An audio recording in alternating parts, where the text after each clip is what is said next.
Welcome back to Myth, Legends, and Truth. And before we get started, I just want to encourage you guys to hit that subscribe button. It really means a lot to us. And today's story is called Tombstone Terror. You're going to love it.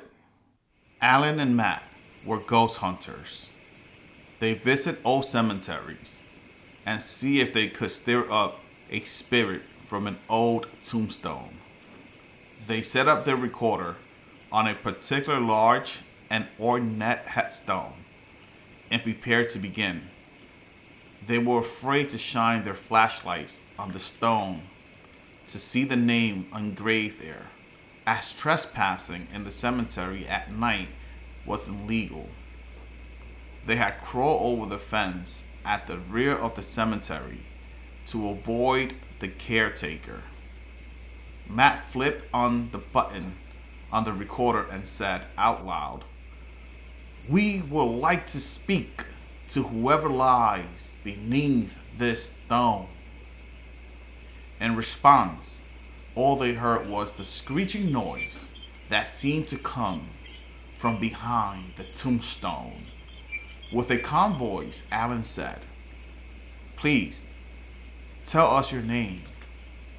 Again, the only response was a screeching noise, so Matt said, "We only wish to speak with you.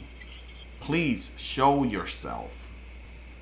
Suddenly, both young men felt the air turn cold, and a tall, dark shadow rose from behind the tombstone. The shadow moved to engulf them. Alan and Matt had many encounters with spirits and were not afraid, but this time it was too late. They both realized the apprehension meant them harm. The shadow swept down, engulfing both of them and pulled them into the ground beneath the tombstone.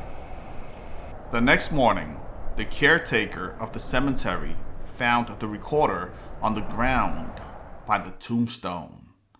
He turned it on, and after each question, he heard the following response: "Yes, I am here. My name is never to be spoken by the living. If I show myself, it will be the last thing you will ever see. I got you both." The caretaker quietly picked up the recorder, knowing he had the only evidence that someone had been in the cemetery and by that tombstone. He went on to his tool shed and tossed the recorder into a pile with many others. And that brings us to the end of this amazing story. But before we end, I would like to ask you guys a quick question. Are you guys brave enough to do what Alan and Matt did and go into the cemetery at night to talk to the unliving? I would love to hear from you guys. And don't forget to like, comment, and subscribe.